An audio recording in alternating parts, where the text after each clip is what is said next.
Good morning. How Is it are you? I hope me you or are well. I is it am brilliant. I've been. you? Oh, let me just mute and Sylvia Breaking? there. Hope you guys are good.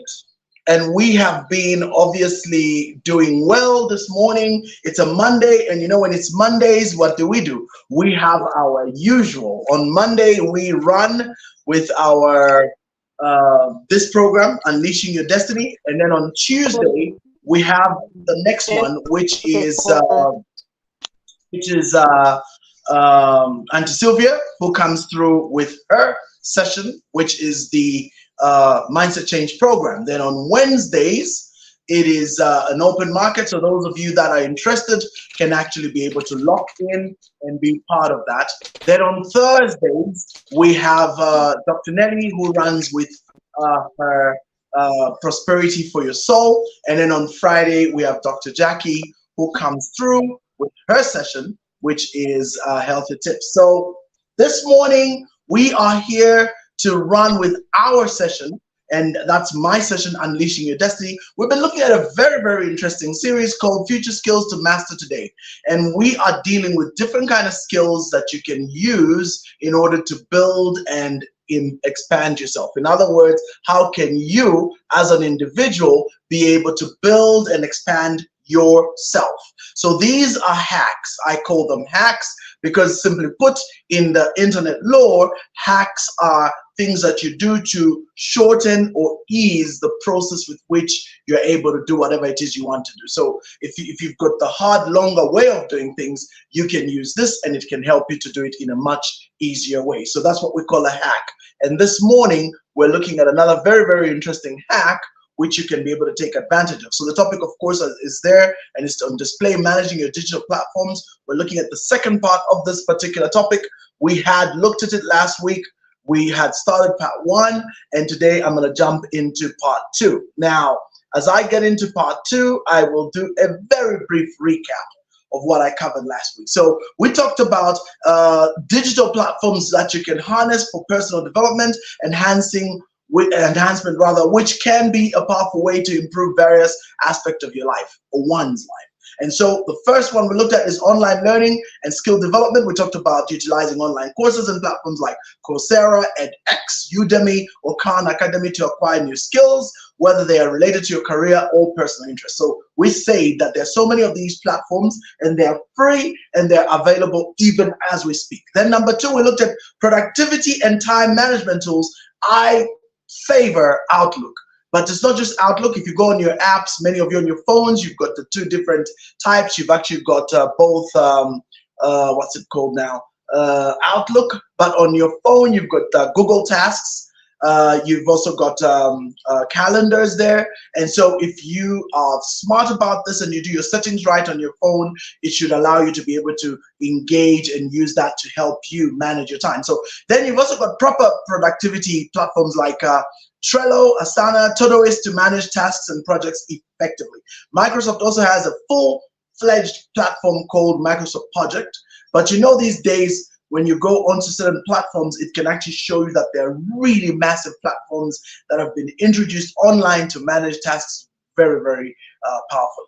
And then you've also got time tracking apps like Toggle to monitor how you spend your time and identify areas for improvement. So very, very good stuff. Then number three, we looked at fitness and health tracking.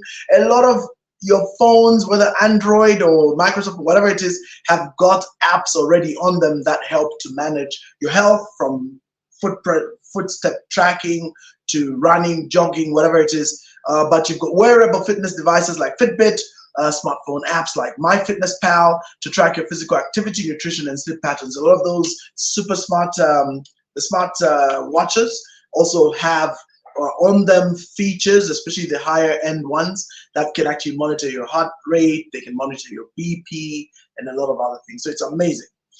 Then number four, mental health and well-being support. Download, so we've got apps like Headspace or Calm to reduce stress and improve mental well-being. You also can connect with online therapists and counselors through platforms like BetterHelp or Talkspace for virtual therapy sessions. So in fact, in Zambia, I don't know how far that has gone, but Dial a Doctor, or was that Chat a Doctor, whatever it was called. There was a platform that was created. The name is just gone. It eludes me, which was very powerful for this purpose, but it's of course expanded. So today we're going to go into another aspect, networking and personal brand building, which is now me building further. So here we're talking about leveraging social media platforms, and I'm going to spend a bit of time on this. Because this is such an important one, and it'll help you to really leverage and understand that aspect. So for example, we've got a number of platforms. There's Facebook, there's LinkedIn, there's Twitter, there is Instagram, there's TikTok. These in fact, in order of popularity in Zambia, I think number one without doubt is Facebook, and then number two would be a cross between Twitter and X.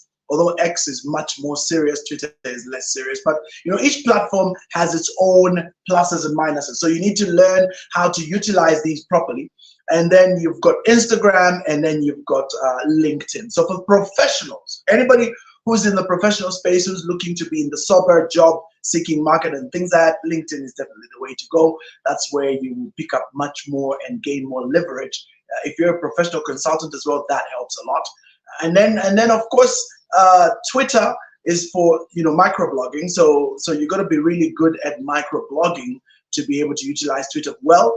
Facebook has multiple facets. They're very smart. They like to, when they see new ideas, they quickly jump on them and they utilize them. And so recently, they brought Reels on board to kind of compete with TikTok. Now TikTok still has its favorites, but Reels is almost the equivalent. So they use both very effectively. And then Facebook, of course, you can microblog on it. You can do full-fledged blogs. You can run groups. There's so much that you can do on platforms like that. So why are these important? Because they help to showcase who you are. So it's very important that when you're dealing with digital platforms, you're very deliberate about what you are putting out there.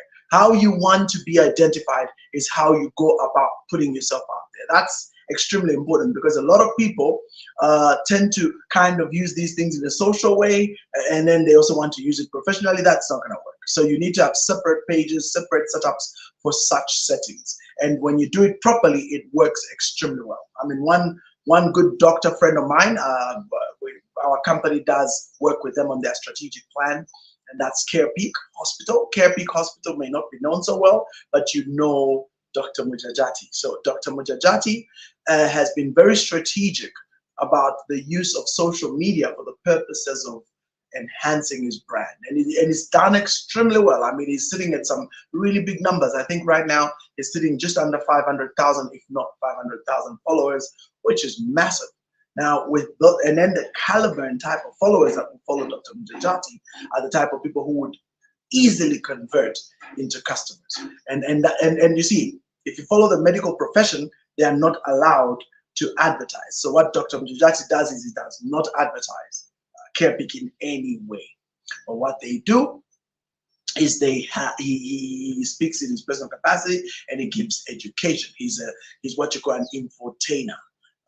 So he uses education in a very clever way, teaches people about various aspects of health, and it's an obvious thing because there is a formula in brand management and brand recognition called KLT, know, like, trust.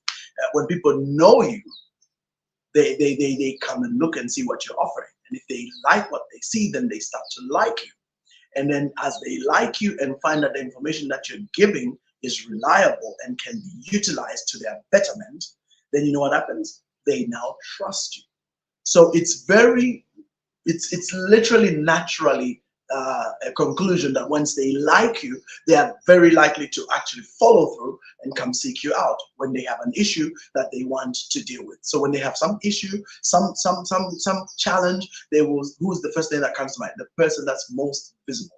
This is why corporates have all these little gadgets and trinkets that they give out, because one of the ideas is to make sure that it's in your face. And that way, if it's in your face regularly, then it's easier to remember them when you're in need. That's why insurance companies give diaries and things like that, hoping that when you use that diary on a regular basis, now this is from ABSA, for example. So when I back with them anyway. But the point is that, you see, when their brand is in my face, whenever I need a service of any sort, who do you think will be the first person I'll think of? It'll be them.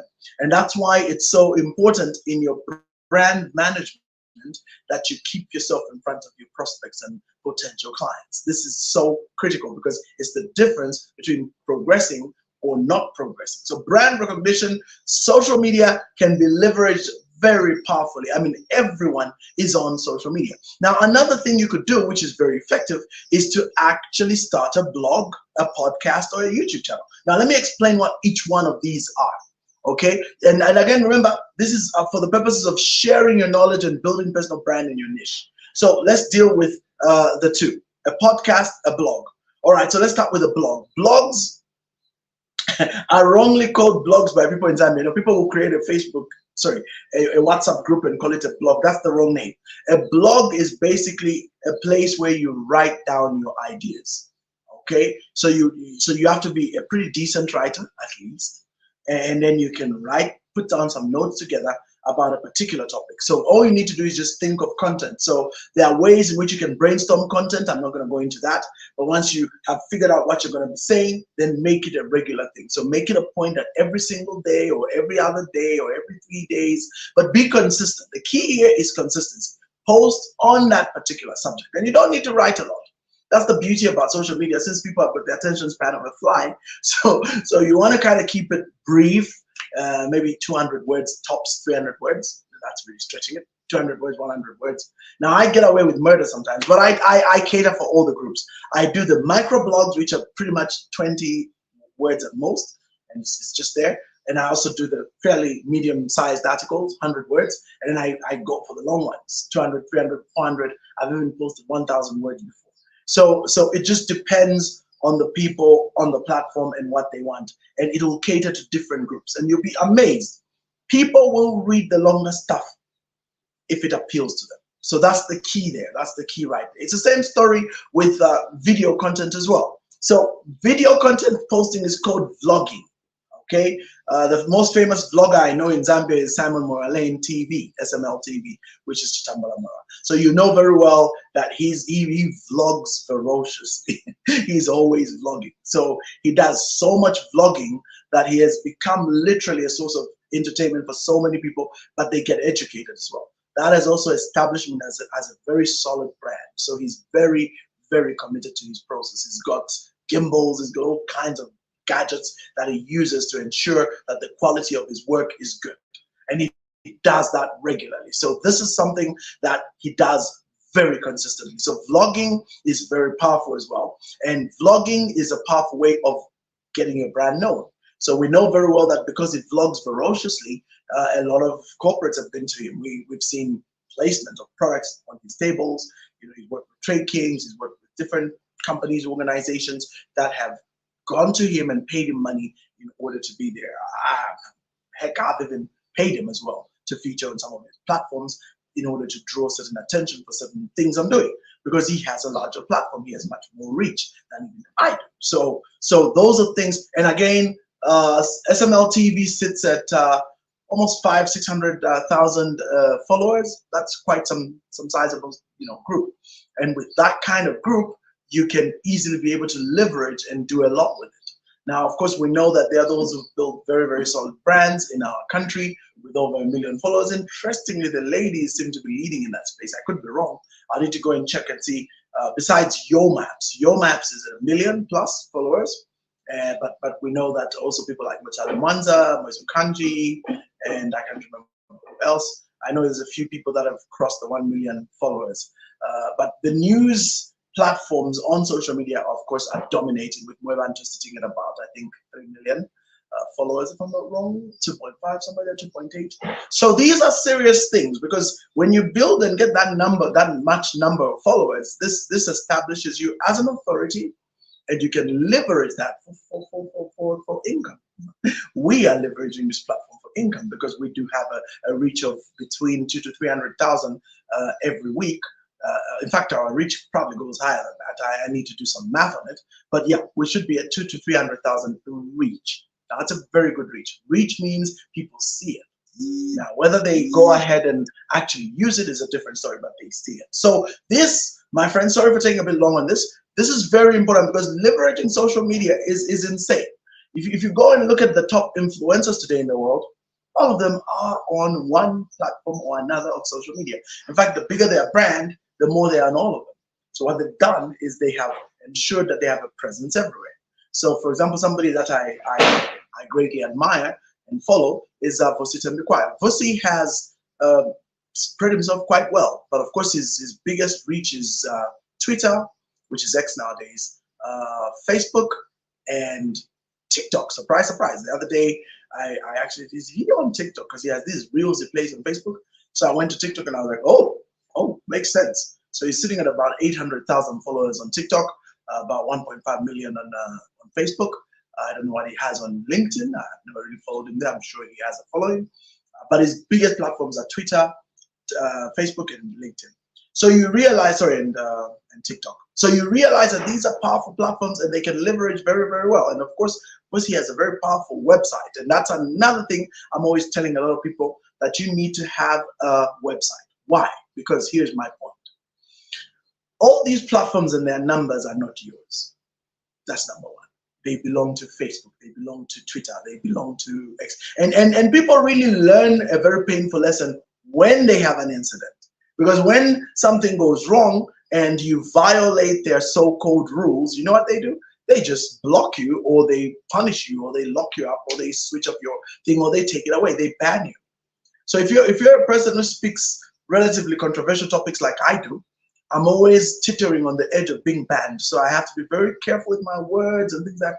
But what I've come to learn is that when you are very, very influential and you really have the numbers and you begin to take on certain quarters of society, they do come for you.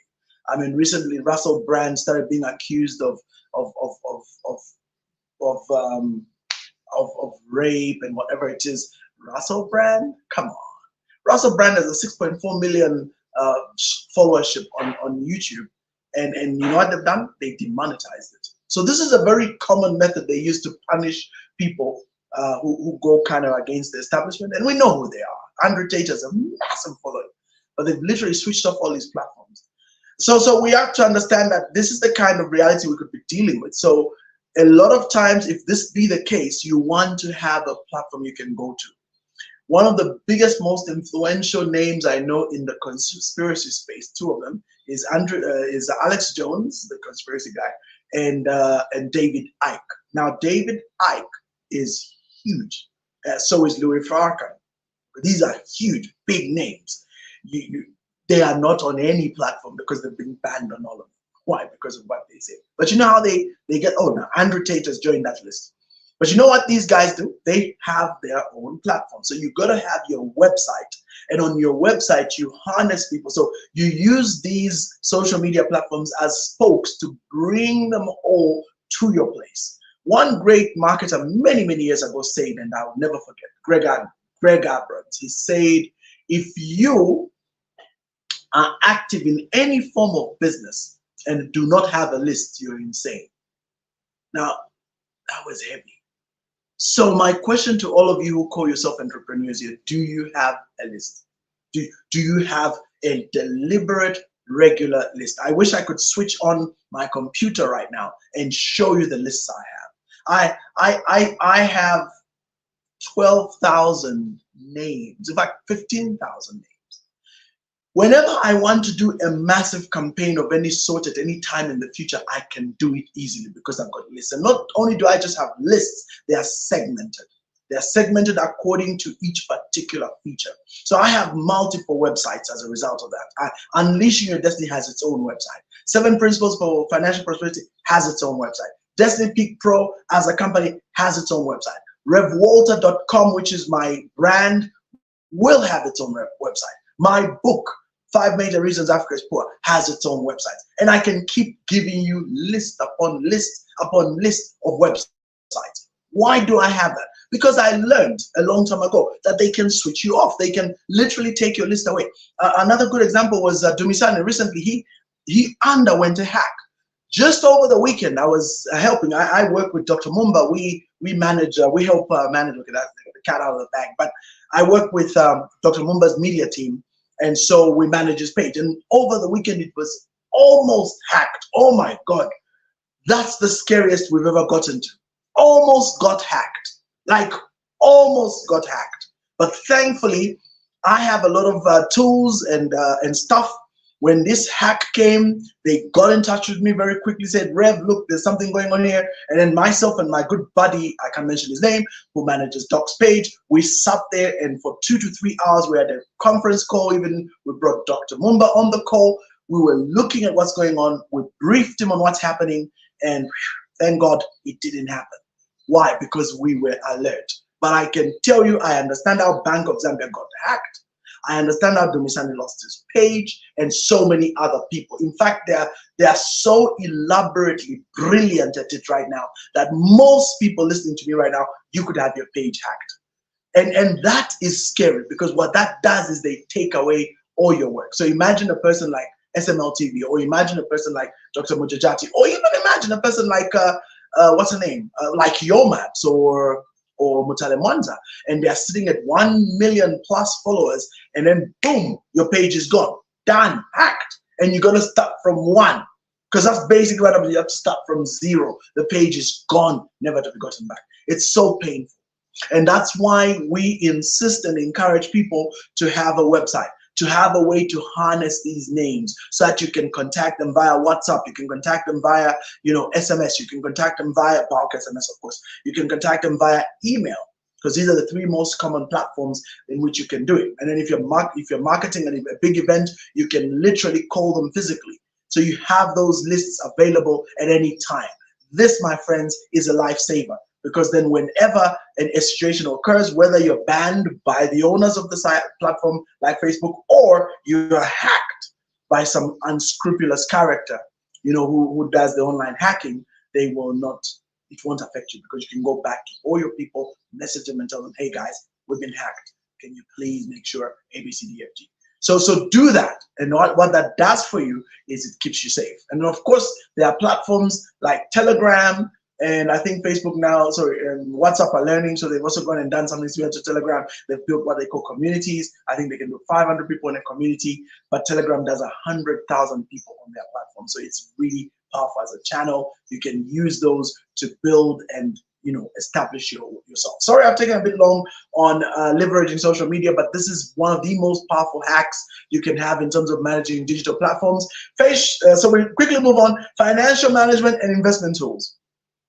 Now, there you are. So Victor is saying, there it is. Let me just highlight what he's saying. He's making some very important points. So Victor Kande has made some powerful points. The first one, he says, we don't take security features such as 2-factor authentication or multi-factor authentication. That's very true. What is that? That's the feature where Facebook and a number of them will ask you to authenticate 2-factor like. Google, I think, has it on auto. It's already automated on Google. So Google will have you to do that. Now, a lot of people, you hate it. You say, oh, it makes it difficult for me to log in. But that's for your own protection, because somebody can hack into your email. Can you imagine if they hack into your email and they start sending out emails telling people, hey, I'm stuck in Nakonde, please send me money. And a lot of people have been defrauded like that. So your emails, and then on top of that, email is very private. There's a lot of things that go on email. You just don't want every Tom, Dick, and Harry seeing that, depending on your level of public person that you are. If you're discussing very serious issues, you don't want those emails out there, because that's the difference between being embarrassed and not being embarrassed. So, or even having your literal livelihood in danger because somebody got access to your email and your personal documents, So you don't want that kind of situation out there. So what you want to do is make sure that you are very consistent in using 2-factor authentication. That's where you have your phone, SMSs are sent, proximity of phone to the login gadget, the same gadget itself, and then if it's logged in from a strange location, it sends to another number to say, hey, somebody's logging in from China. Is this you? And then you'll be able to immediately, say, no, it's not. And then it will immediately take you to a page where you can change your passwords and things of that nature. So this is a very good feature that Victor is talking about.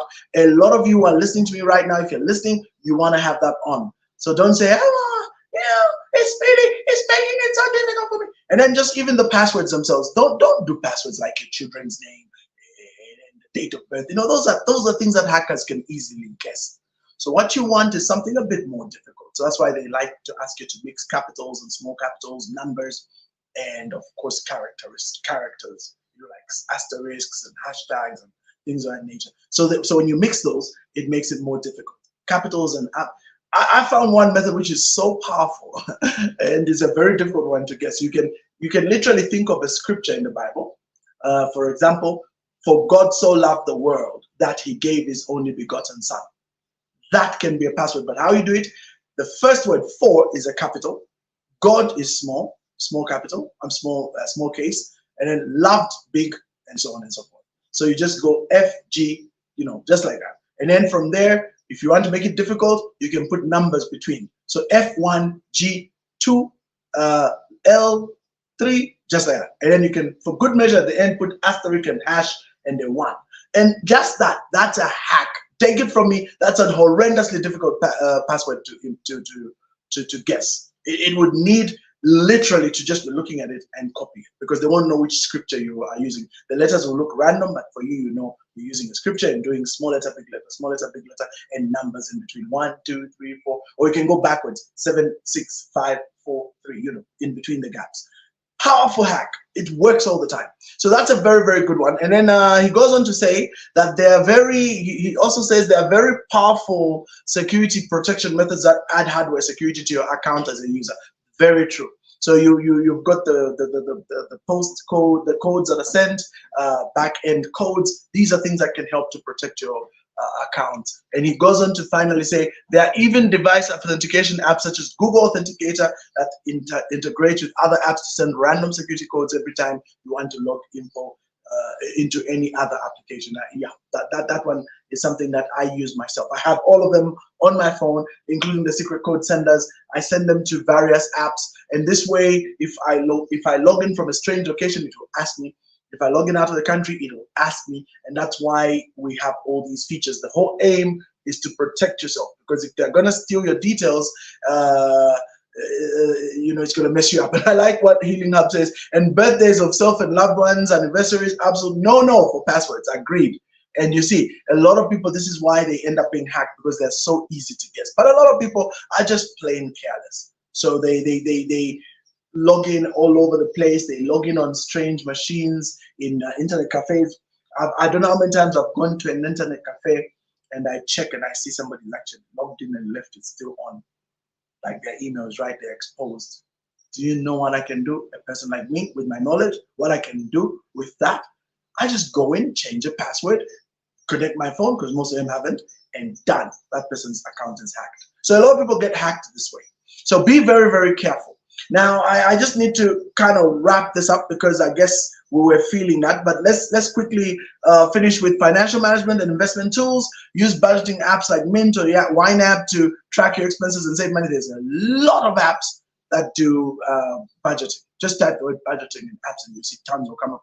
Investment platforms like Robinhood, E-Trade, Wealthfront to grow your wealth and secure your financial future. These are powerful financial management tools for those of you that have actually grown.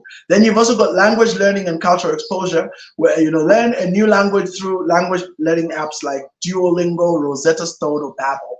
Very, very good platforms. I remember at one time really having a love affair with French, so I did that. Then also engage with native speakers and immerse yourself in the culture through language exchange websites or online communities. One thing again, these days, thank God for the internet, you can actually type in Google. Google is very powerful.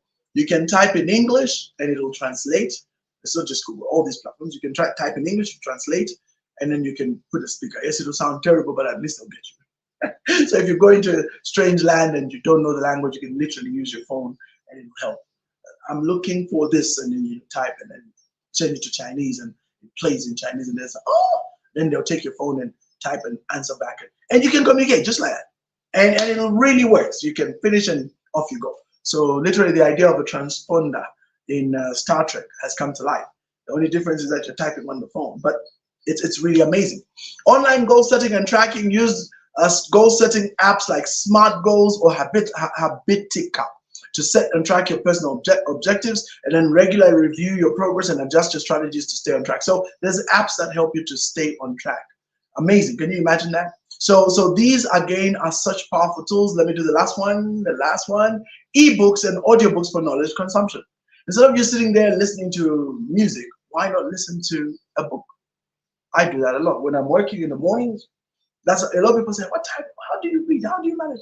I listen to audiobooks. I literally listen to audiobooks or lectures on the internet. There's some really amazing lectures on the internet, and they really help you to grasp a lot of things going on. So ebooks and listen to audiobooks through platforms like Kindle, of course, Audible, LibriVox, to expand your knowledge and stay informed. In fact, for example, Audible has even got a library feature where you can be part of it. You pay, you become a member, and you pay, I think, like $5 a month, and you can get to read any book. And I mean any book. Latest books, it doesn't matter. You get them there and you can read them at just a $5 fee. So it's really amazing. And some of them are giving a 90-day start. It's for those who want to listen. And if you want to read, Kindle does that. So they give you 90 days free trial where you can just test it and just see for yourself. You get access to all these great books, and it's really, really very beneficial.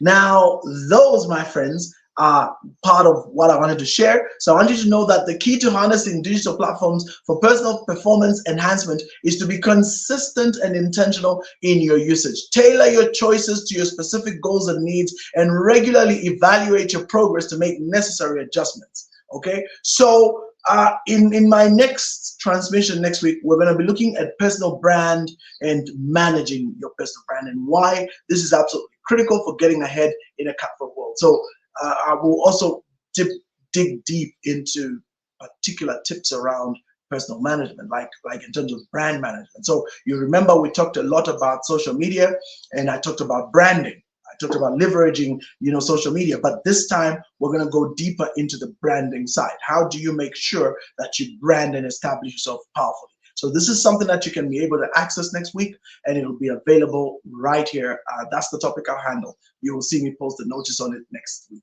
Very soon. So once again, thank you for being part of our call. Tomorrow we have Coach Sunshine coming in as always, and she will be teaching on what she teaches on, which is mindset change. And do make sure you're part of it. 7:30 to 8. We never miss. Those of you who are watching this, and I don't know why I'm saying it now, if you're on YouTube, please remember to subscribe and to click those notification buttons so that we stay connected. From myself, thank you so very much. I look forward to actually getting you once again next week. See you.